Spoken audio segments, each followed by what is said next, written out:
Hi everyone, I'm Hallie, and I need to tell you about the night that completely destroyed my family. It happened at my mom's 60th birthday party, and honestly, I'm still processing everything that went down, but I think sharing this story might help someone else who's dealing with family drama.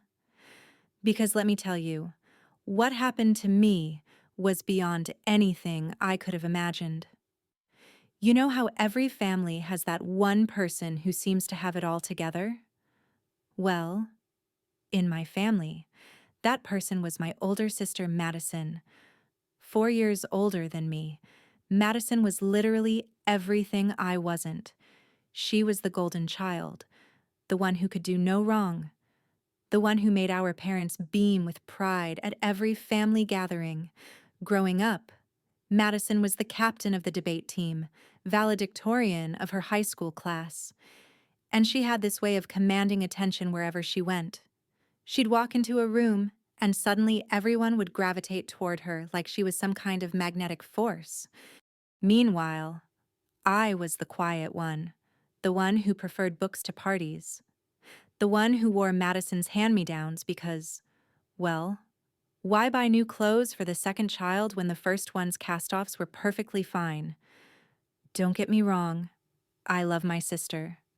Or at least, I thought I did. But living in Madison's shadow for 29 years does something to you. It changes how you see yourself, how you move through the world, how you measure your own worth.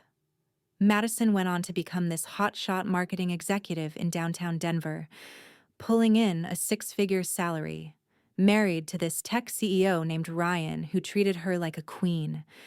They lived in this gorgeous house in Cherry Creek, drove matching Tesla Model S cars, and their Instagram feed looked like something out of a lifestyle magazine. Everything was perfect, polished, enviable. Me? I took a completely different path. After college, I started working for a nonprofit organization called New Beginnings, helping women who were transitioning out of domestic violence situations. The work was meaningful, but it didn't come with the prestige or the paycheck that Madison's career offered. I lived in a small apartment in Capitol Hill, drove a 2015 Honda Civic that had definitely seen better days. And my idea of a splurge was getting guacamole at Chipotle. But here's the thing that really got under Madison's skin. Despite all her success, all her achievements, all her perfect life, our mom Elizabeth seemed to have this special connection with me. It wasn't that mom loved me more, at least I don't think so, but we had this bond that Madison couldn't quite penetrate. Every Sunday evening, Mom and I would sit on her back porch with cups of chamomile tea, and we'd talk about everything and nothing. She'd ask me about the women I was helping at work, and I'd tell her about Sarah, who finally found a job at a local bakery, or about Maria, who was taking night classes to become a medical assistant. Mom would listen with this intensity that made me feel like what I was doing actually mattered. Madison would sometimes try to join these conversations, but it was like watching someone try to force their way into a dance they didn't know the steps to. She'd talk about her latest marketing campaign or the new client she'd landed, and Mom would nod politely, but you could tell it wasn't the same. Mom was proud of Madison's success. Absolutely, but she was moved by the work I was doing. I think that's when the resentment really started to build. Madison had everything: the career, the money, the husband, the house, the recognition. But she couldn't have this one thing. She couldn't have the easy intimacy that Mom and I shared over tea and quiet conversations about helping people rebuild their lives. The first real sign that something was wrong came about 3 months before Mom's birthday party. I started noticing this gray sedan that seemed to be everywhere I went. At first, I thought it was just one of those weird coincidences, you know? Like when you learn a new word and suddenly you hear it everywhere. But then it became impossible to ignore. The car would be parked across from my apartment building when I left for work in the morning. It would be in the parking lot of the grocery store when I was doing my weekly shopping. I even saw it outside the New Beginnings office one afternoon, just sitting there with tinted windows that made it impossible to see who was inside. I started taking different routes to work, changing up my routine, but somehow this car always seemed to find me. It was like having a shadow that followed me everywhere I went. I began to feel paranoid, constantly looking over my shoulder, checking my rearview mirror obsessively. Then weird things started happening online. My social media accounts were getting strange login attempts from IP addresses I didn't recognize. I'd get notifications that someone was trying to reset my passwords. My LinkedIn profile got viewed by anonymous users multiple times a day. It felt like someone was trying to crawl inside my digital life and figure out who I was. The breaking point came when my supervisor at New Beginnings, a woman named Janet, who had been like a mentor to me, called me into her office with this concerned look on her face. She had received an anonymous email claiming that I had been embezzling funds from the organization. The email included what looked like bank statements and financial documents that supposedly showed me moving money from client assistance funds into my personal account. I was devastated. These documents were completely fabricated, but they looked real enough that Janet had to take them seriously. She told me that while she didn't believe the allegations, she had to launch an internal investigation.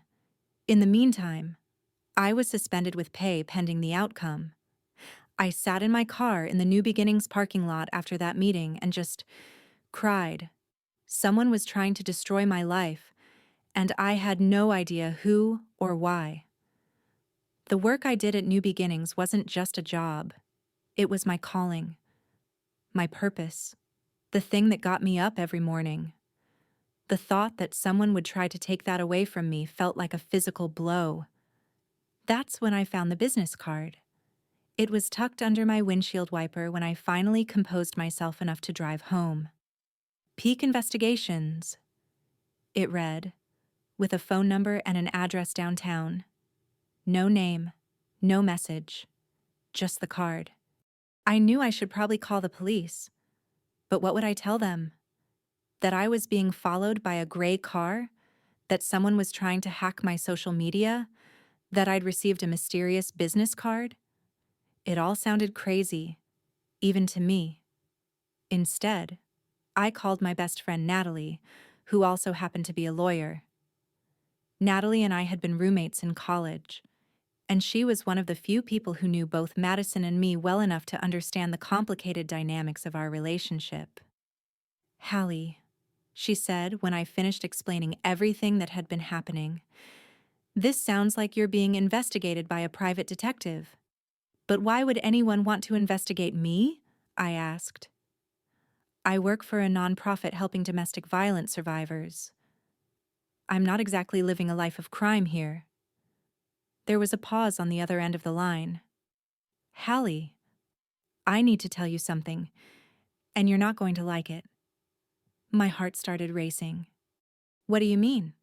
"I was at a networking event last week, and I ran into Madison.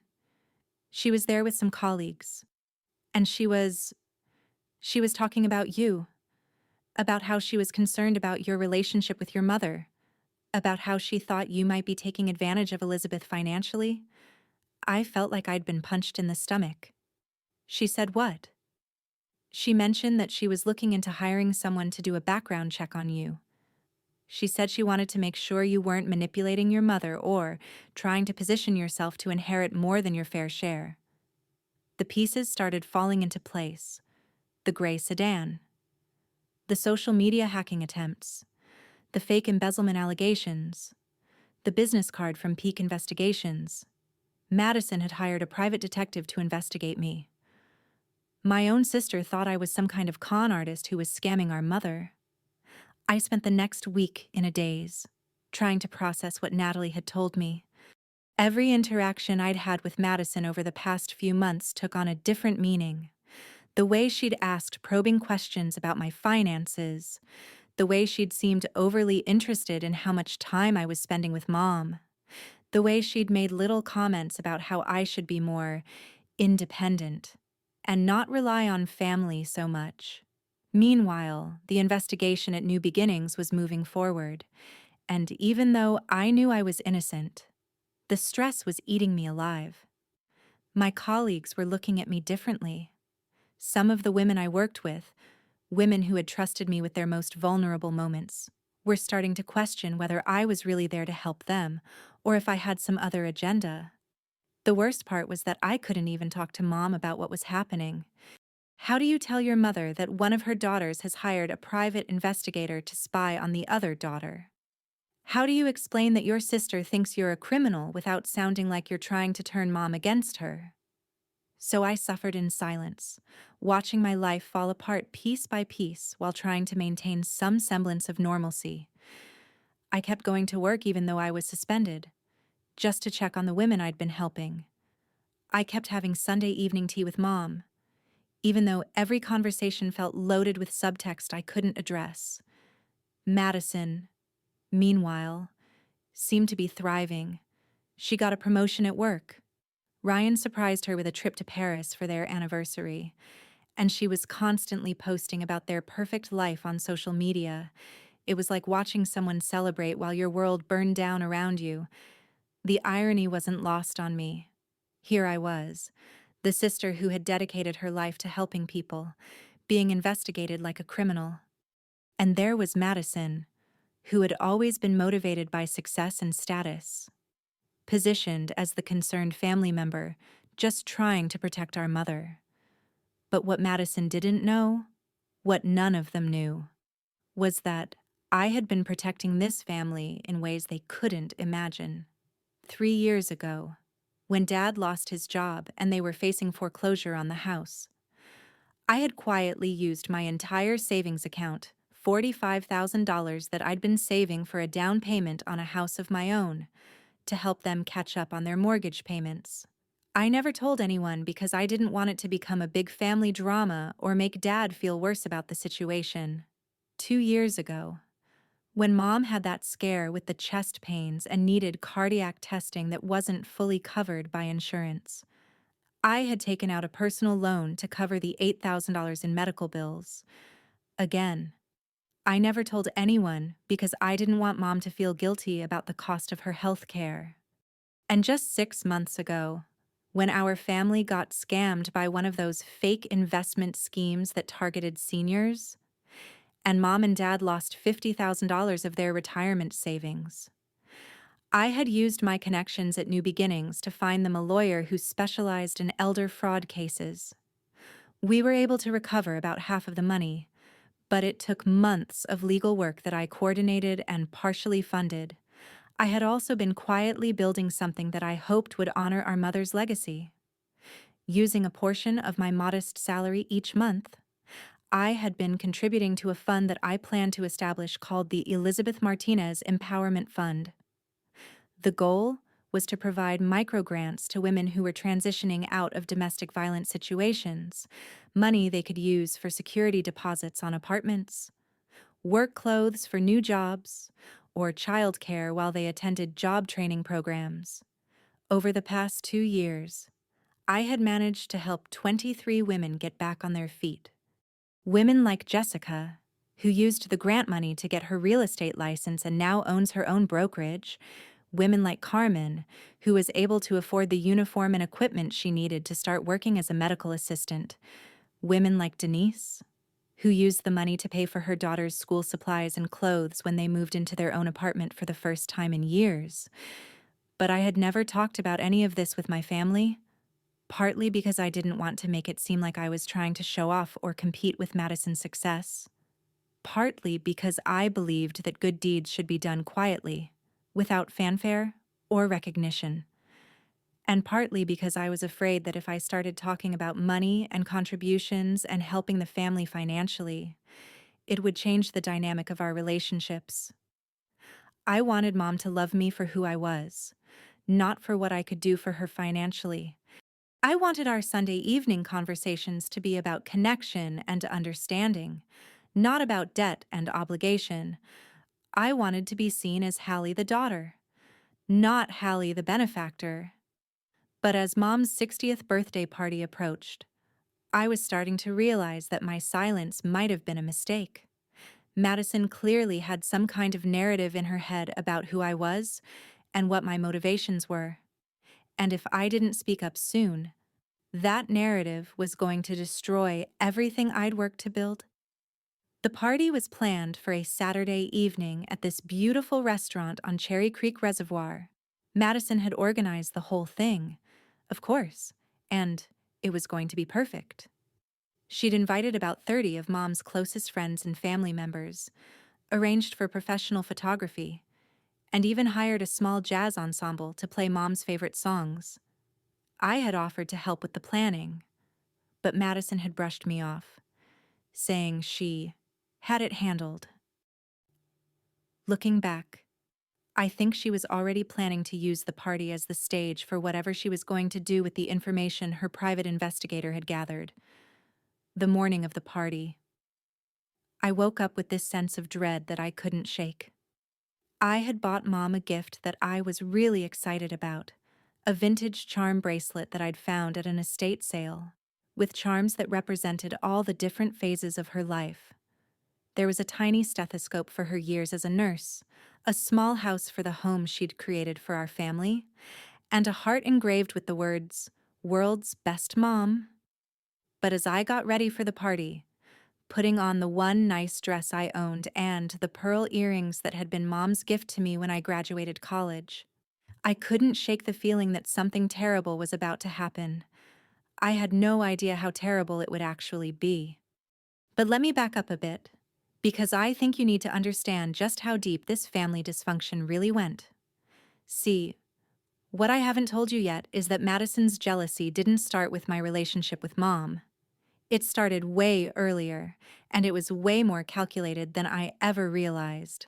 When we were kids, Madison had this way of sabotaging me that was so subtle, so perfectly executed, that even I didn't recognize it for what it was until years later. I remember when I was in 8th grade. I had worked for weeks on this presentation about climate change for our school's science fair. I was so proud of it. I had charts, graphs, even a small model showing how rising sea levels would affect coastal cities. The night before the presentation, Madison offered to help me practice. She said she wanted to make sure I did well, that she was proud of her little sister for working so hard. I was thrilled. Finally, Madison was taking an interest in something I was doing. We set up in the living room, and I had my laptop open with all my presentation slides. Madison was sitting next to me on the couch, and she was being so encouraging, so supportive. Then, right in the middle of my practice run, she accidentally knocked over her coffee mug. The hot liquid went everywhere, all over my laptop, all over my notes, all over the model I had spent hours building. I was devastated. My laptop was fried, my notes were ruined, and my model was destroyed. Madison was so apologetic, so concerned. She kept saying how sorry she was, how she'd make it up to me, how she'd help me rebuild everything. But here's the thing, and I didn't realize this until I was in college. Madison had been drinking iced tea that night, not coffee. I remember because I had asked her why she was drinking something hot when it was 80 degrees outside. She had laughed and said she was switching to coffee to stay awake and help me practice. She had deliberately poured hot coffee into that mug specifically to destroy my project. And she had done it with such perfect timing, such convincing remorse, that everyone, including me, believed it was just a terrible accident. I ended up having to give my presentation using hand-drawn charts and a speech I wrote from memory. I got a C+. Madison's presentation on renewable energy, which she had somehow managed to put together in just 2 weeks, won first place at the science fair. That same pattern repeated itself over and over throughout our childhood and teenage years. When I got cast in the school play, Madison would suddenly develop an interest in theater and end up landing the lead role in the next production. When I started dating this guy named Tommy in high school, Madison would just happen to run into him at the mall and charm him into asking her out instead. But the worst one, the one that really showed me who Madison was, happened during our senior year. I had been working on this community garden project for months. It was going to be my senior project, and I was planning to use it as the centerpiece of my college applications. I had secured funding from local businesses, gotten permission from the city to use this empty lot downtown, and even recruited volunteers to help with the planting. Madison knew how important this project was to me. She had watched me work on it every day after school, had listened to me talk about it at dinner every night. She knew that this garden represented everything I cared about: helping the community, environmental sustainability, bringing people together. 2 weeks before I was supposed to present my project to the school board, Madison submitted her own proposal for a community garden. But her proposal wasn't just similar to mine, it was identical. She had somehow gotten access to all my planning documents, my budget spreadsheets, my volunteer contact lists, everything. When I confronted her about it, she acted like it was just a coincidence. "Great minds think alike," she said with this innocent smile. "Isn't it wonderful that we both care so much about the community?"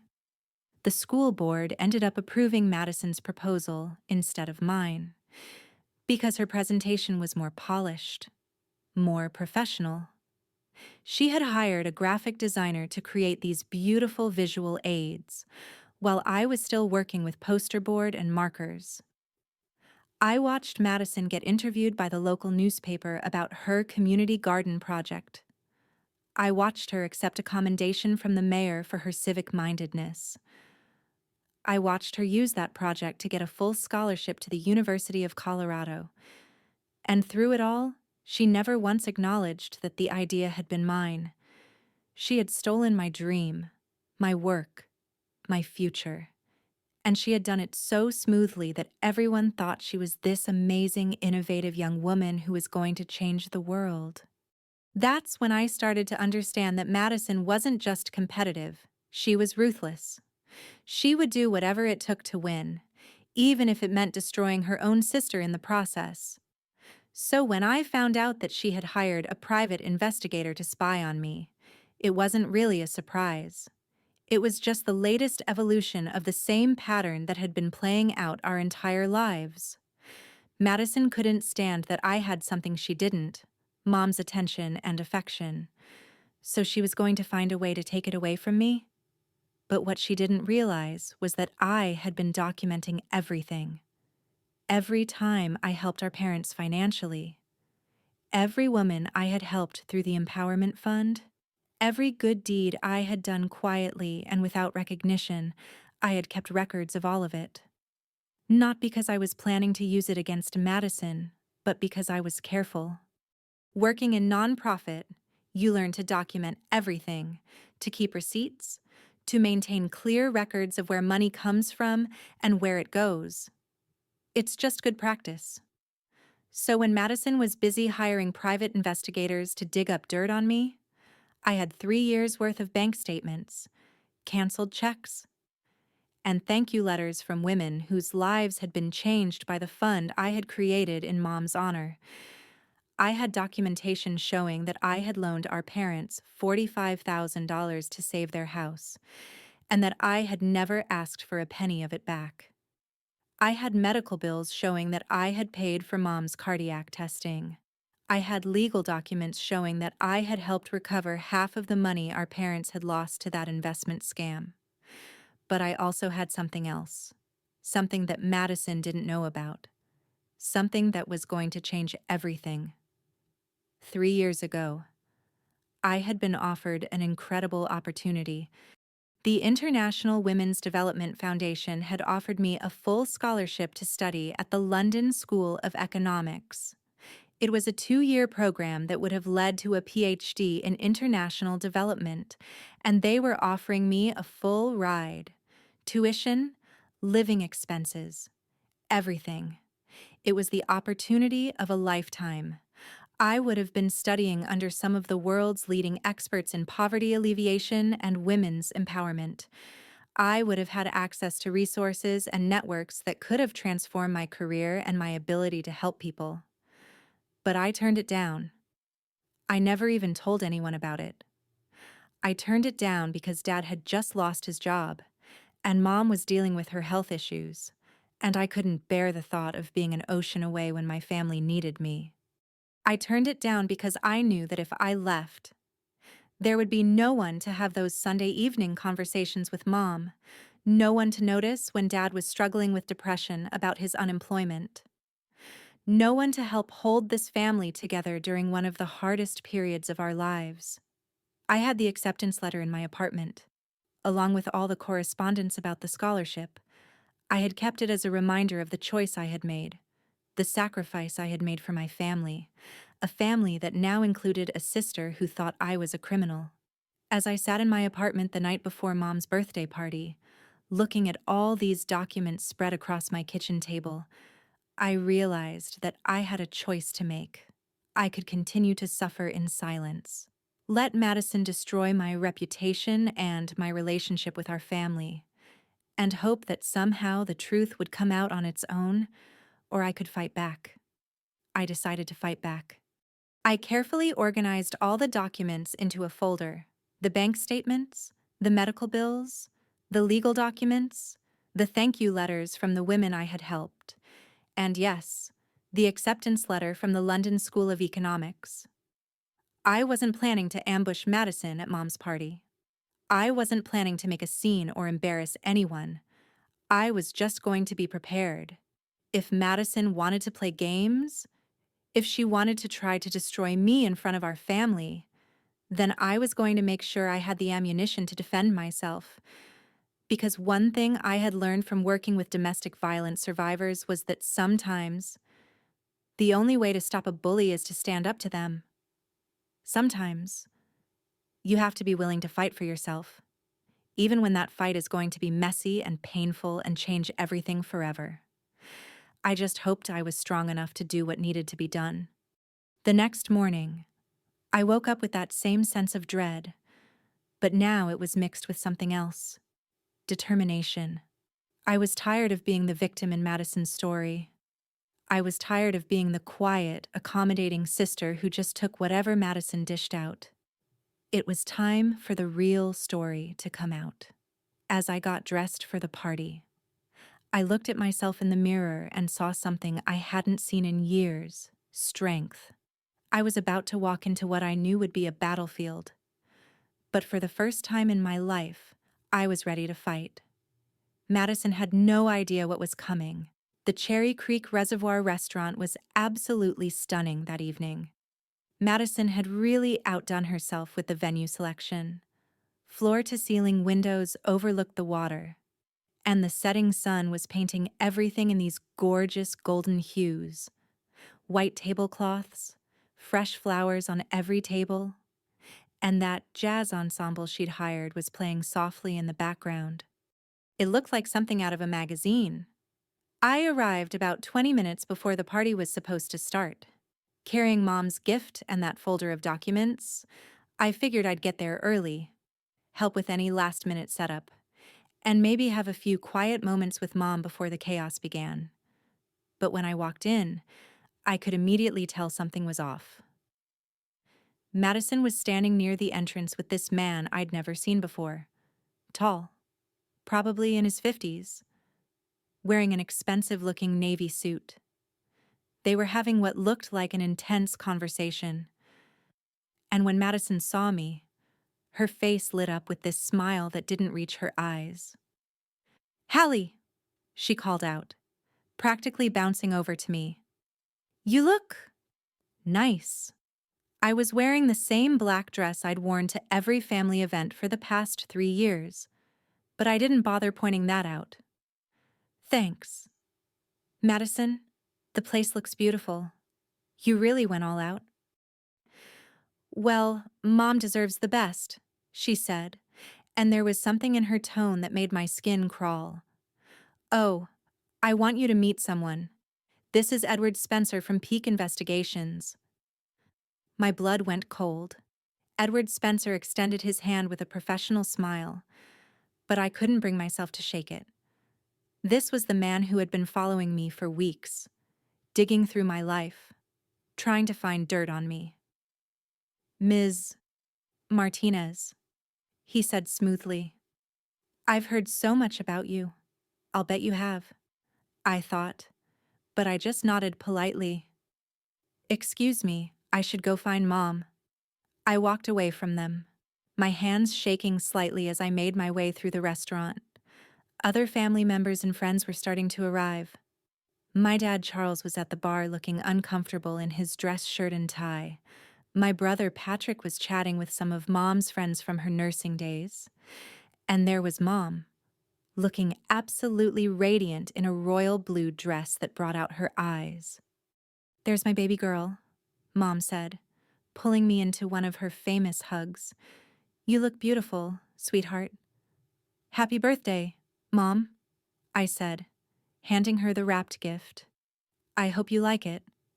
She unwrapped it carefully, the way she always did, saving the paper for later use. When she saw the charm bracelet, her eyes filled with tears. "Oh, Hallie, this is perfect. Look at this little stethoscope. And this house. How did you find something so thoughtful?" "I wanted it to tell your story," I said softly. "All the different parts of your life that make you who you are." She hugged me again, and for a moment, everything felt normal. This was just a birthday party for my mom, surrounded by people who loved her. Madison's investigation, the private detective, all of that drama seemed very far away. But then I noticed Madison and Edward Spencer setting up some kind of presentation area near the front of the restaurant. They had a laptop, a small projector, and what looked like a stack of papers. My stomach started churning. "What's Madison doing over there?" I asked Mom. "Oh, she said she had a special surprise for me, some kind of presentation about our family history or something. You know how Madison is with her projects." I did know how Madison was with her projects, and I had a terrible feeling about what this particular project might involve. As more guests arrived, I tried to enjoy myself. I chatted with my Aunt Susan about her new grandchild, caught up with some of Mom's former nursing colleagues about their retirement adventures, and even managed to laugh at a few of my Uncle Mike's terrible jokes. But I kept one eye on Madison and Edward Spencer, who seemed to be having ongoing conversations throughout the evening. Dinner was beautiful. Madison had arranged for Mom's favorite meal, grilled salmon with asparagus and wild rice, and there was a gorgeous 3-tier cake decorated with sugar flowers. We sang Happy Birthday. Mom blew out her candles, and for a little while, I almost forgot about the storm that was coming. Then Madison stood up and tapped her wine glass with a fork. "Everyone, if I could have your attention for just a moment," she said, her voice carrying that confident tone she'd perfected in high school debate class. "I have a special presentation I'd like to share in honor of Mom's 60th birthday." The room quieted down, and all eyes turned to Madison. She looked absolutely radiant, like she was about to receive an award or deliver the keynote speech at a conference. She had changed into a different dress for the party, something new and expensive-looking in deep emerald green that complemented her auburn hair perfectly. "As many of you know," Madison began, "family has always been the most important thing to our mother. She's devoted her entire life to taking care of others, first as a nurse, and then as the heart and soul of our family. She's always seen the best in people, sometimes even when they don't deserve it." I felt my chest tighten. This was it. This was the moment she was going to try to destroy me in front of everyone I cared about. "That's why?" Madison continued, When I started to become concerned about certain situations affecting our family, I felt it was my responsibility to investigate, to protect the woman who has protected all of us for so many years. She gestured to Edward Spencer, who stepped forward with his stack of papers. I'd like to introduce Edward Spencer from Peak Investigations, who has been helping me look into some troubling allegations regarding financial impropriety within our own family. The room went completely silent. I could feel everyone's eyes shifting between Madison and me, and I saw the confusion and concern on Mom's face. "Madison," Dad said quietly, "what are you doing?" "I'm protecting our family, Dad," Madison replied firmly. "Edward, would you please share what you've discovered?" Edward Spencer cleared his throat and opened his folder. The sound seemed to echo in the suddenly silent restaurant. I could smell the remnants of dinner, salmon and asparagus, but my stomach was churning too violently to even think about food. Over the past several weeks, I've been investigating allegations that Hallie Martinez has been financially manipulating her elderly parents and positioning herself to inherit a disproportionate share of the family assets. The words hit me like physical blows. I heard Aunt Susan gasp audibly, and I saw Mom's face drain of all color, her hand trembling as she set down her wine glass. Dad's jaw dropped open, and Patrick was staring at me with wide, confused eyes. The investigation revealed several concerning patterns. Spencer continued, his voice clinical and detached, like he was reading a grocery list instead of destroying someone's life. Large, unexplained financial transactions totaling over $50,000. Frequent private meetings between Ms. Martinez and her mother that exclude other family members, and what appears to be a systematic campaign to isolate Mrs. Martinez from her other children. I could hear the murmur of shocked whispers rippling through the room. Someone's chair scraped against the floor. The jazz ensemble had stopped playing, and even they were staring at our table with obvious curiosity and discomfort. "That's enough," I said, standing up so abruptly that my chair nearly fell backward. My voice was shaking, but I was surprised by how strong it sounded in the pin-drop silence of the restaurant. The white tablecloth crinkled under my hands as I gripped the edge of the table for support. "This is absolutely ridiculous." "Is it?" Madison asked.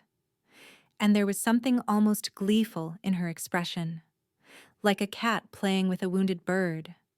Her green dress seemed to shimmer under the restaurant's chandelier lighting as she stepped closer to our table.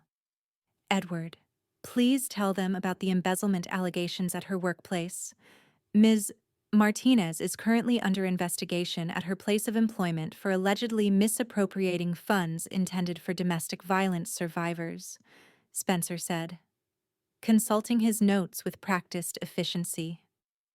Anonymous sources provided comprehensive evidence suggesting she has been using charity money for personal expenses, including what appears to be significant cash withdrawals that coincide with her family's financial difficulties. The room erupted like a dam had burst. Uncle Mike was shaking his head in disbelief. Aunt Susan was whispering frantically to her husband. Mom's former nursing colleagues were exchanging shocked glances. People were talking over each other, asking questions, some standing up to get a better look at what was happening. The beautiful birthday celebration had turned into a courtroom drama, and I was the defendant on trial. "Those allegations are completely false," I said loudly, trying to be heard over the chaos. "Someone fabricated those documents specifically to destroy my reputation." "Someone?" Madison asked innocently. "Who would do such a thing, Hallie?" She was enjoying this. She was actually enjoying watching me fall apart in front of our entire family. That's when something inside me snapped.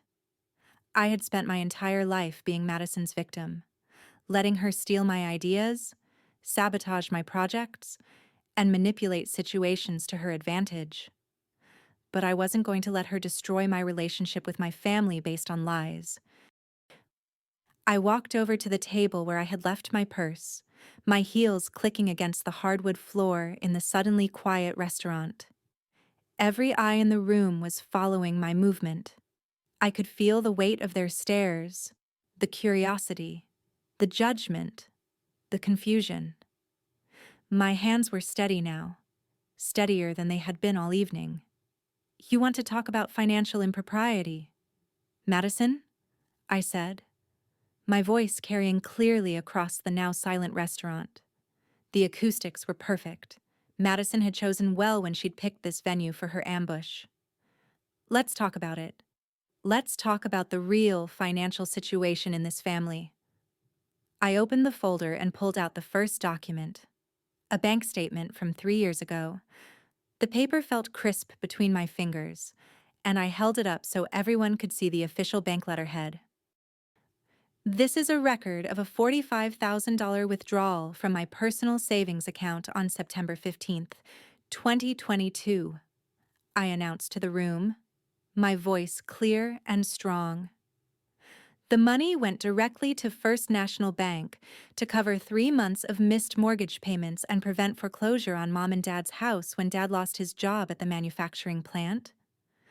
I heard Mom gasp again, but this time it wasn't from shock. It was from recognition. Her hand flew to her mouth, and I saw tears starting to form in her eyes. The transfer was made anonymously through the bank's assistance program, I continued, because I didn't want Dad to feel embarrassed about accepting help from his youngest daughter. Dad was staring at me with his mouth open, his face going through a range of emotions: confusion, realization, gratitude, and something that looked like grief. "Hallie, we had no idea that money came from you. The bank just said it was from an anonymous benefactor program." "Of course you didn't," I said, "because I didn't want you to feel guilty about it. I wanted to help my family because I love you, not because I wanted something in return." I pulled out the next stack of papers, thank you letters from the women I had helped through the Empowerment Fund. And these are letters from 23 women whose lives were changed by the Elizabeth Martinez Empowerment Fund, a charity I created using my own salary to honor our mother's legacy of helping others. I started reading from one of the letters. "Dear Hallie, I can't thank you enough for the grant that allowed me to pay for my real estate license training. I just closed my first sale, and for the first time in years, I feel like I have hope for the future. Your mother raised an incredible daughter." The room was completely silent now. Even Madison seemed stunned, but I wasn't done. The adrenaline was coursing through my veins now, and 29 years of being Madison's victim was fueling every word. "And this?" I said, pulling out the acceptance letter from the London School of Economics with its official university seal gleaming under the restaurant lights. "Is the full scholarship I was offered 3 years ago to pursue my PhD in international development at one of the most prestigious universities in the world, full tuition, living expenses, and a research stipend worth over $200,000. I held up the letter so everyone could see the official letterhead, the formal language, the signature at the bottom. The room was so quiet I could hear the gentle lapping of water against the shore outside the windows. "I turned it down," I said, my voice breaking slightly for the first time that evening. "I turned down the opportunity of a lifetime because Dad had just lost his job and Mom was dealing with health issues. And I couldn't bear the thought of being 4,000 miles away when my family needed me most." Mom was openly crying now, real tears streaming down her face, ruining her carefully applied makeup. She stood up from her chair, her legs unsteady, and reached for the letter with trembling hands. "You turned down London?" she whispered, her voice barely audible. "You turned down your dream school for us?" "I turned down London because being here with you was more important than any degree or career opportunity," I said, my own eyes filling with tears. "Because family means everything to me. Because when someone you love is in pain, you don't abandon them to chase your own ambitions. The silence in the room was deafening. I could see people processing what I had just revealed, the sacrifice I had made, the opportunities I had given up, the quiet way I had put my family's needs above my own without ever asking for recognition or gratitude. Madison was standing there with her mouth slightly open, her face pale beneath her professional makeup. Edward Spencer looked like he wanted to disappear through the floor. Several guests were wiping away tears, and I could see the shift in their expressions, from suspicion and confusion to understanding and admiration. I turned to face Madison directly. So, tell me, Madison, where exactly is the financial manipulation? Where is the evidence that I was trying to position myself for some kind of inheritance? Because all I see is 3 years of me quietly helping this family through some of the hardest times we've ever faced. Madison was standing there with her mouth slightly open, clearly not having expected this turn of events. Edward Spencer looked like he wanted to disappear. And, while we're talking about investigations, I continued, pulling out one final document. This is a report from the lawyer I hired to help our parents recover the $50,000 they lost to that investment scam 6 months ago. We managed to get back $28,000, and the case is still ongoing. I looked around the room at all the shocked faces. So yes, Madison, I've been having private conversations with Mom, because when someone you love is going through a difficult time, you make time to listen to them. Yes, I've been involved in the family's financial situation because when your family is struggling, you help them however you can. The silence stretched on for what felt like an eternity. Then Mom stood up. Madison, she said quietly, how could you think such things about your sister? Mom, Madison started, but Mom held up her hand. How could you hire a stranger to investigate my daughter? How could you believe that Hallie, who has been nothing but loving and supportive her entire life, would try to manipulate me? I was trying to protect you, Madison said, and for the first time that evening, she sounded uncertain. Protect me from what? Mom asked. From someone who loves me? From someone who gave up her dreams to be here when I needed her? From someone who has been quietly helping our family for years without asking for recognition or gratitude? Madison looked around the room desperately, as if she was hoping someone would come to her defense, but everyone was staring at her with expressions of shock and disappointment. I thought, Madison stammered. You thought what? I asked. And I was surprised by how calm my voice sounded. That I was some kind of con artist. That I was pretending to care about domestic violence survivors so I could steal money. That I was manipulating Mom's emotions so I could inherit her china cabinet. Madison's face was bright red now. You don't understand the pressure I've been under. What pressure? I interrupted. The pressure of having a successful career. The pressure of living in a beautiful house with a loving husband. The pressure of being everyone's favorite child for 33 years? That's not fair, Madison said. You want to talk about fair? I asked, and now I could feel all the anger I'd been suppressing for years starting to bubble up. Is it fair that you destroyed my science project in 8th grade? Is it fair that you stole my community garden idea and used it to get a scholarship? Is it fair that you've spent our entire lives making me feel like I'm not good enough, not smart enough, not successful enough to deserve love and respect? The room was so quiet you could hear a pin drop. Madison looked like she had been slapped. She started. Yes, you did, I said firmly. You've been systematically sabotaging me since we were children. And now you've tried to destroy my relationship with our family based on lies and fabricated evidence. I gathered up my documents and put them back in the folder. So here's what's going to happen, I said.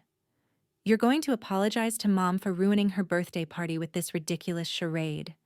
You're going to apologize to Dad for accusing his daughter of being a criminal.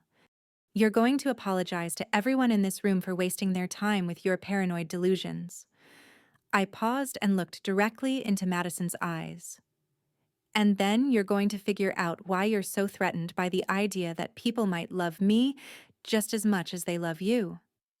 Madison stood there for a long moment, looking around the room at all the disappointed faces staring back at her. Edward Spencer had quietly packed up his papers and was clearly trying to make an inconspicuous exit. Finally, Madison's composure cracked completely. "I'm sorry," she whispered, tears starting to flow down her cheeks. "I'm so sorry. I thought, I was so afraid that—" She couldn't finish the sentence. She just stood there crying, looking more vulnerable than I had ever seen her. Mom walked over to Madison and put her arms around her. "Madison," she said softly, "why didn't you just talk to me? Why didn't you tell me you were feeling insecure about your place in this family?" "Because I'm supposed to be the successful one," Madison sobbed. "I'm supposed to be the one who has it all figured out. I'm not supposed to be jealous of my little sister who works for a nonprofit and lives in a tiny apartment." "Oh, sweetheart," Mom said, still holding her. "Success isn't about money or status or having the perfect life. Success is about being kind, being generous, being there for the people you love. And both of my daughters are incredibly successful in the ways that matter most." I felt my own eyes filling with tears. Despite everything Madison had put me through, seeing her fall apart like this was painful. She was still my sister. Dad came over and put his arms around both Madison and Mom. "We love you both so much," he said quietly. "This family is not a competition. There's enough love here for everyone." Patrick finally spoke up from across the room. "Madison, what you did tonight was really messed up, but we're family. We'll figure this out." The rest of the party was awkward, to say the least. Most of the guests made polite excuses and left early, probably eager to get home and process what they had just witnessed. A few of Mom's closest friends stayed to help clean up and offer moral support. Madison and I didn't talk for the rest of the evening. She spent most of the time apologizing to Mom and Dad, trying to explain her thought process, promising to make things right. I spent the time fielding questions from relatives who wanted to understand what had really been going on. When it was time to leave, Madison approached me hesitantly. "Hallie," she said, "I know saying sorry isn't enough, but I need you to know how ashamed I am of what I did tonight." I looked at her for a long moment. She looked exhausted, her perfect makeup smeared from crying, her expensive dress wrinkled. "I know you're sorry, Madison," I said finally. "But sorry doesn't undo the damage. Sorry doesn't fix the fact that you tried to destroy my reputation and my relationships based on your own insecurities." "I know," she whispered. "I know I can't fix this. The question is," I said, "what are you going to do differently going forward?" Madison was quiet for a moment. Then she said something that surprised me. "I think I need to leave Denver." "What do you mean?" "I mean, I think I need to get away from all of this. From the competition, from the pressure, from the person I've become when I'm around this family. I need to figure out who I am when I'm not trying to be better than you." That was the last real conversation Madison and I had for a long time. "That's not fair," Madison said, her voice barely a whisper now. The confident, polished woman who had walked into this restaurant a few hours ago was completely gone, replaced by someone who looked broken and lost. "You want to talk about fair?" I asked, and now I could feel all the anger I'd been suppressing for years starting to bubble up, hot and fierce and unstoppable. Is it fair that you destroyed my science project in 8th grade and then acted like it was an accident? Is it fair that you stole my community garden idea and used it to get a full scholarship to college? Is it fair that you've spent our entire lives making me feel like I'm not good enough, not smart enough, not successful enough to deserve love and respect from my own family? The room was so quiet you could hear the gentle hum of the restaurant's air conditioning. Madison looked like she had been physically struck. Her perfectly applied makeup was streaked with tears, and her hands were trembling as she gripped the back of a chair for support. I never meant, she started, but I cut her off. Yes, you did, I said firmly, stepping closer to her. You meant every bit of it. You've been systematically sabotaging me since we were children, and now you've tried to destroy my relationship with our family based on lies and fabricated evidence. I gestured around the room at all the shocked faces staring back at us. Look around, Madison. Look at what you've done. You hired a private investigator to spy on your own sister. You fabricated evidence to make me look like a criminal. You ruined Mom's birthday party with your paranoid delusions. And for what? Because you couldn't stand the thought that maybe, just maybe, people might love me as much as they love you? Madison was sobbing openly now, her shoulders shaking with the force of her tears. It was the first time I had ever seen my perfect sister completely fall apart, and despite everything she had put me through, part of me felt sorry for her. I'm sorry, she whispered, tears streaming down her face. I'm so sorry. I was so afraid that... She couldn't finish the sentence. She just stood there crying, looking more vulnerable than I had ever seen her in my entire life. Mom walked over to Madison and put her arms around her, the way she had done when we were children and one of us was hurt or scared. Madison, she said softly, her own voice thick with emotion. Why didn't you just talk to me? Why didn't you tell me you were feeling insecure about your place in this family? Because I'm supposed to be the successful one. Madison sobbed into Mom's shoulder. I'm supposed to be the one who has it all figured out. I'm not supposed to be jealous of my little sister who works for a nonprofit and lives in a tiny apartment and drives a beat-up Honda Civic. Oh, sweetheart, Mom said, stroking Madison's hair the way she used to when we were little. Success isn't about money or status or having the perfect Instagram-worthy life. Success is about being kind, being generous, being there for the people you love. And both of my daughters are incredibly successful in the ways that matter most. Dad came over and put his arms around both Madison and Mom, creating a small circle of family support in the middle of this disaster.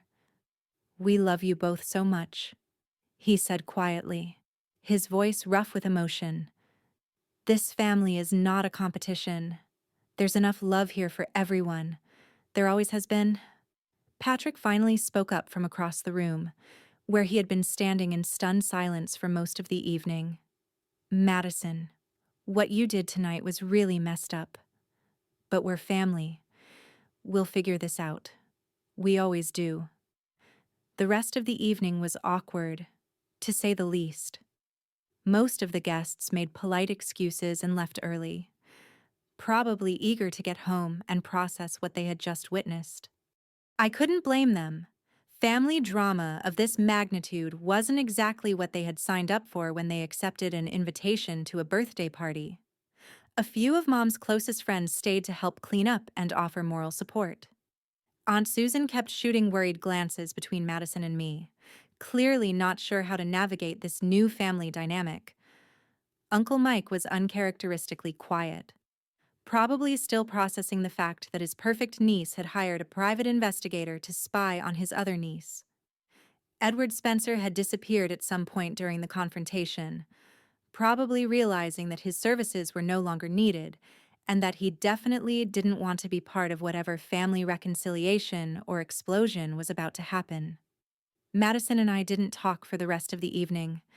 She spent most of the time apologizing to Mom and Dad, trying to explain her thought process, promising to make things right somehow.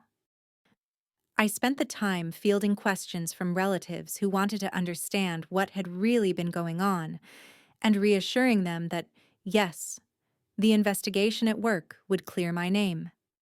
And no, I wasn't planning to sue Madison for defamation, even though Natalie had already offered to represent me if I changed my mind. When it was finally time to leave, Madison approached me hesitantly. She looked exhausted, her expensive green dress wrinkled, her perfect hair falling out of its careful styling. "Hallie," she said, her voice hoarse from crying. "I know saying sorry isn't enough, but I need you to know how ashamed I am of what I did tonight. How ashamed I am of what I've been doing our whole lives." I looked at her for a long moment. This was the first time in my memory that Madison had ever truly acknowledged the pattern of behavior that had defined our relationship since childhood. It was the first time she had ever admitted that her actions were deliberate and hurtful. "I know you're sorry, Madison," I said finally, "but sorry doesn't undo the damage. Sorry doesn't fix the fact that you tried to destroy my reputation and my relationships based on your own insecurities. Sorry doesn't erase 30 years of competition and sabotage." "I know," she whispered, fresh tears starting to fall. "I know I can't fix this. I know I've probably destroyed our relationship forever. The question is," I said, "what are you going to do differently going forward? Are you going to keep being the person who tears others down to build yourself up? Or are you going to figure out how to be successful without destroying everyone around you?" Madison was quiet for a moment, staring down at her hands. Then she said something that surprised me. "I think I need to leave Denver." "What do you mean?" "I mean, I think I need to get away from all of this. From the competition, from the pressure, from the person I've become when I'm around this family. I need to figure out who I am when I'm not trying to be better than you." I felt a strange mix of emotions, relief, sadness, and something that might have been hope. "Where would you go?" "Ryan got a job offer in Chicago a few months ago. We turned it down because I didn't want to leave Denver. Didn't want to be away from family. But maybe distance is what I need right now." She looked up at me with red, swollen eyes. "Maybe if I'm not constantly comparing myself to you, I can figure out how to be happy with who I am." That was the last real conversation Madison and I had for a long time. 2 weeks later, she and Ryan moved to Chicago.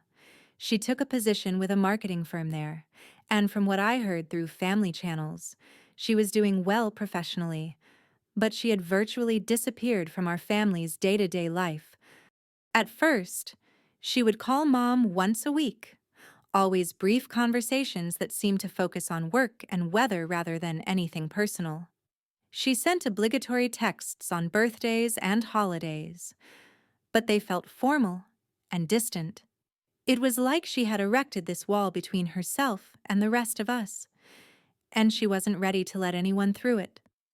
The investigation at New Beginnings concluded within a month. Just as I had expected, the fabricated documents were easily proven to be fake, and the anonymous source who had provided them was never identified, though I think we all knew who was behind it. My supervisor, Janet, issued a formal apology, and I was reinstated with full support from the organization's board of directors. In fact, the whole incident ended up bringing more attention to my work than I had ever wanted. A local news station picked up the story of the false allegations and my vindication, and they ended up doing a feature piece on the Elizabeth Martinez Empowerment Fund. The publicity led to a significant increase in donations, and I was able to help even more women get back on their feet. One of the unexpected consequences of Madison's investigation was that it forced me to document and quantify all the quiet ways I had been helping people over the years. When the news story ran, it included details about the scholarship I had turned down, the money I had given to help my parents, and the dozens of women whose lives had been changed by the Empowerment Fund. The response was overwhelming. I received thank you letters from people I had never met, telling me that my story had inspired them to volunteer with domestic violence organizations or to donate to similar causes. 3 other cities reached out asking for help setting up similar empowerment funds in their communities. A publisher even contacted me about writing a book about my experiences working with domestic violence survivors. I turned that down. I didn't want to profit from other people's trauma, and I definitely didn't want to become some kind of inspirational speaker who travels around talking about family dysfunction and personal sacrifice. But the attention did lead to some positive changes. The mayor of Denver asked me to serve on a task force focused on supporting domestic violence survivors, and the governor appointed me to a statewide committee on women's economic empowerment. I was able to use these platforms to advocate for better funding for organizations like New Beginnings and to push for policy changes that would make it easier for women to escape abusive situations.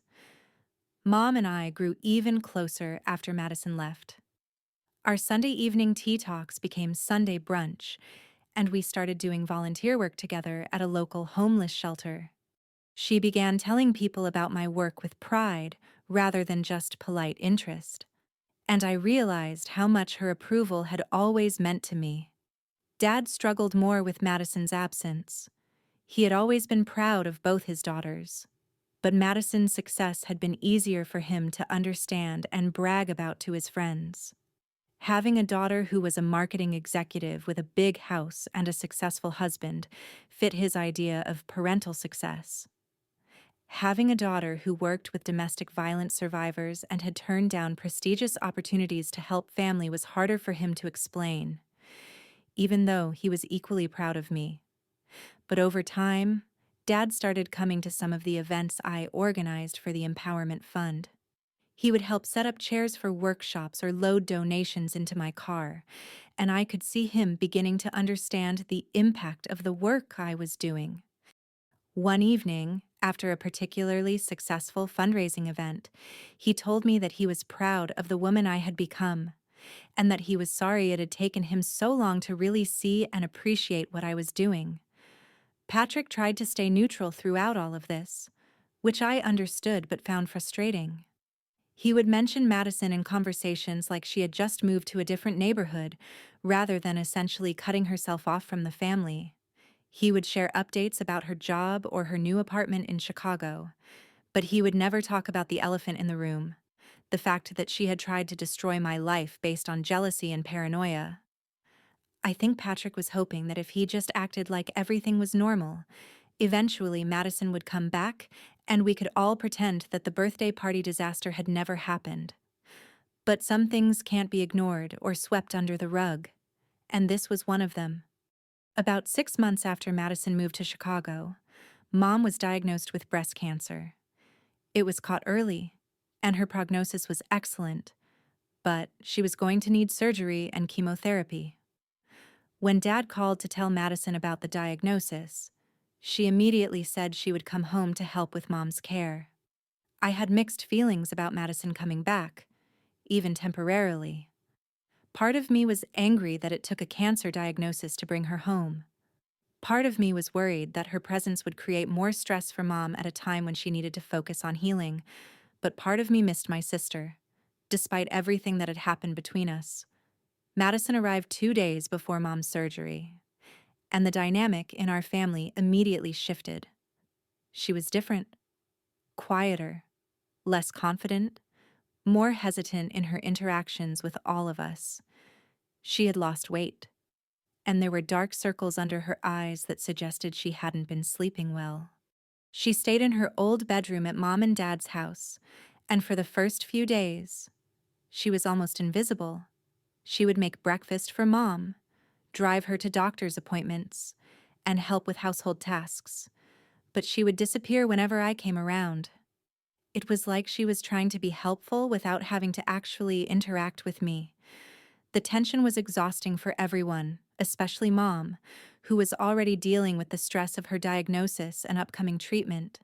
Finally, 3 days after Madison arrived, Mom called both of us into the living room for what she called a family meeting. I'm going to say this once, and then I don't want to discuss it again, Mom announced, settling into her favorite armchair with the authority of someone who had spent decades managing family crises. I have cancer. I'm going to beat it, but I need to focus all my energy on getting well. I cannot and will not spend my time mediating between my two daughters who are acting like children. Madison and I both started to speak, but Mom held up her hand. I'm not done. Madison, you made a terrible mistake. You let your insecurities and jealousy drive you to do something that was hurtful and destructive. But you're my daughter, and I love you, and I want you in my life. She turned to me. Hallie, you have every right to be angry. What Madison did was inexcusable, but she's your sister, and she's here now because she wants to help take care of me. I need both of you to figure out how to coexist peacefully, at least until I'm through with treatment. Mom's voice softened. After that, you can go back to whatever relationship you want to have with each other. You can be close sisters, distant acquaintances, or complete strangers. That's up to you. But right now, I need my family to be a source of support, not stress. It was one of the longest speeches I had ever heard Mom give, and both Madison and I were crying by the time she finished. Can you do that for me? Mom asked. Can you put aside your anger and hurt for the next few months and just be sisters who are taking care of their mother? Madison and I looked at each other for the first time since she had arrived. Her face was streaked with tears, and I could see the genuine remorse and regret in her eyes. Yes, I said quietly. I can do that. Me too, Madison whispered. And somehow, we did. For the next 4 months, while Mom went through surgery and chemotherapy, Madison and I developed a careful, polite relationship focused entirely on Mom's care. We coordinated schedules so that Mom was never alone for doctor's appointments. We took turns staying overnight after her chemo sessions when she was feeling sick. We researched clinical trials and alternative treatments, and we made sure she had everything she needed to be comfortable during her recovery. We didn't talk about the birthday party incident.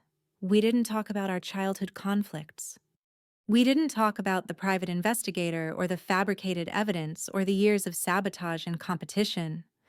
We talked about Mom's medication schedule, her dietary restrictions, and whether she was getting enough rest. It was strange, working together toward a common goal without all the competitive dynamics that had defined our relationship for so long. Madison was actually a wonderful caregiver, patient, attentive, and surprisingly gentle. She researched every aspect of Mom's treatment, organized her medical records, and advocated for her with doctors and insurance companies. I found myself remembering why I had looked up to Madison when we were little, before the competition and jealousy took over our relationship. She was smart and capable and fierce when it came to protecting people she loved. She had just forgotten how to channel those qualities in positive directions. Mom's treatment was successful. Her surgery went perfectly, and she responded well to chemotherapy. By the end of her treatment, her doctors were confident that they had caught the cancer early enough to prevent it from spreading, and her prognosis was excellent. When Mom was declared cancer-free, Madison announced that she was going back to Chicago. I'm glad I was here, she told me the night before she left. I'm glad I could help take care of her, and I'm glad we were able to work together without killing each other. Me too, I said. We were sitting on Mom and Dad's back porch, the same place where Mom and I had our Sunday evening tea talks. It was late spring, and the garden was full of the tulips and daffodils Mom had planted the previous fall, before her diagnosis. Hallie, Madison said, I know I can never undo what I did. I know I can never take back the years of competition and sabotage. But I want you to know that these past few months have shown me what kind of person I want to be, and it's not the person I was before. I looked at her in the growing darkness. What do you mean? I mean, I want to be the kind of person who builds others up instead of tearing them down. I want to be the kind of person who uses her success to help people, not just to prove how much better she is than everyone else. She paused, picking at a loose thread on her jeans. I've been seeing a therapist in Chicago, trying to understand why I felt so threatened by your relationship with Mom, why I was so competitive with you about everything. There's a lot to unpack there. That's good, I said. I'm glad you're getting help. I also want you to know that I've made some changes in my life. I left the marketing firm and took a job with a nonprofit that focuses on economic development in underserved communities. The pay is terrible, but the work feels meaningful in a way that my old job never did. That surprised me. Madison had always been driven by success and status and financial achievement. The idea of her voluntarily taking a lower-paying job to do meaningful work was completely foreign to everything I thought I knew about her. I'll never be you, Hallie, she continued. I'll never have your natural empathy or your ability to connect with people who are hurting.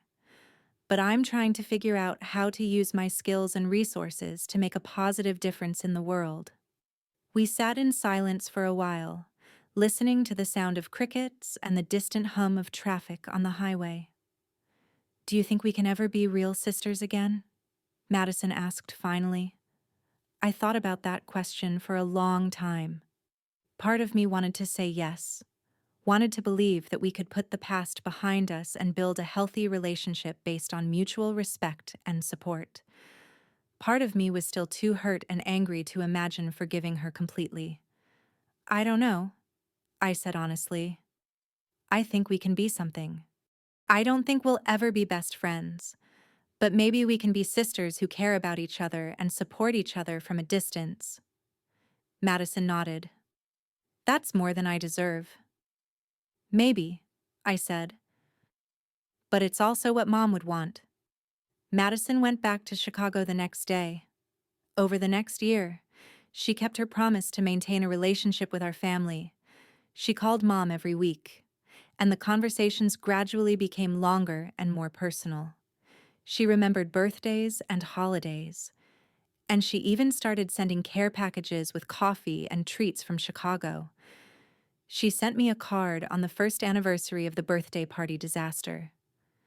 It was a simple note apologizing again for what she had done and thanking me for allowing her to be part of Mom's care team.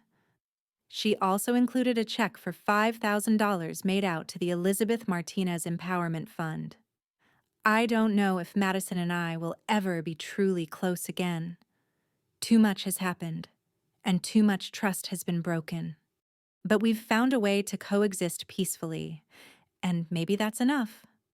What I've learned from all of this is that family relationships are complicated and messy and sometimes painful.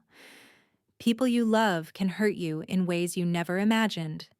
Jealousy and insecurity can drive people to do terrible things. And sometimes, the only way to move forward is to accept that some relationships will never be what you hoped they could be.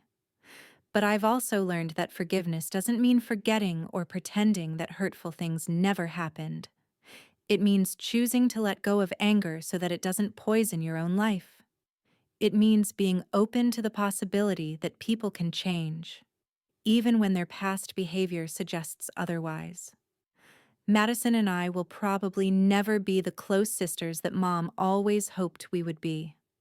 But we've found a way to love each other from a distance, to support our family without destroying each other, and to build separate lives that make us both happy. And honestly, that feels like enough.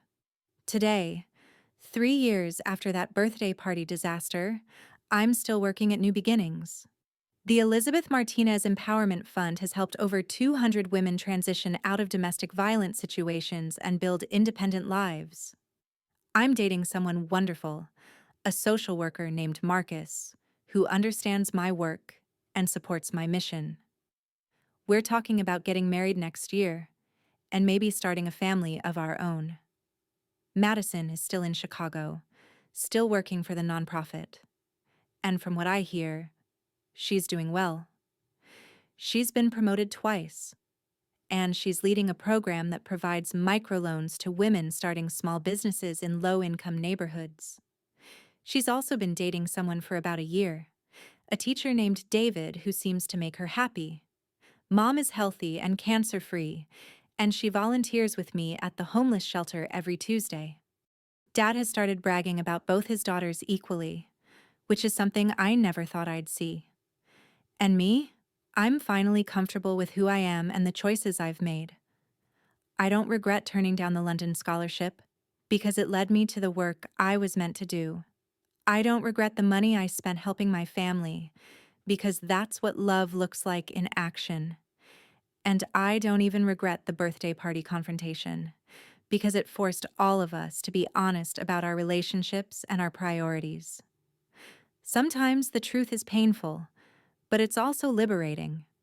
And sometimes, getting your life completely turned upside down is exactly what you need to figure out who you really are and what really matters.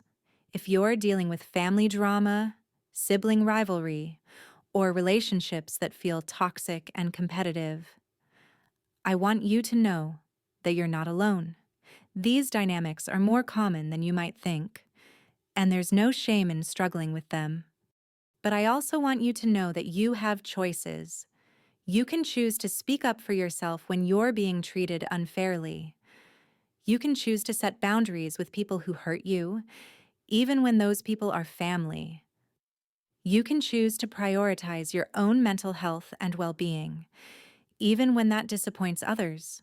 And most importantly, you can choose to build a life that makes you proud, regardless of what anyone else thinks or does. That's the most important lesson I learned from all of this. Your worth isn't determined by how you measure up to other people. Your value isn't based on being better or worse than your siblings or your friends or your colleagues. Your worth comes from being authentically yourself, from using your talents and resources to make a positive difference in the world, and from treating others with kindness and respect. That's a lesson I wish I had learned earlier in life, but I'm grateful I learned it at all. Thanks for listening to my story. I hope it helps someone out there who's going through their own family struggles. Remember, you're stronger than you think, and you deserve relationships that lift you up rather than tear you down. And sometimes, the best thing you can do for everyone involved is to tell the truth, even when it's messy and painful and changes everything forever. Because at the end of the day, authentic relationships built on truth and respect are worth so much more than perfect facades built on lies and competition. Take care of yourselves and take care of each other.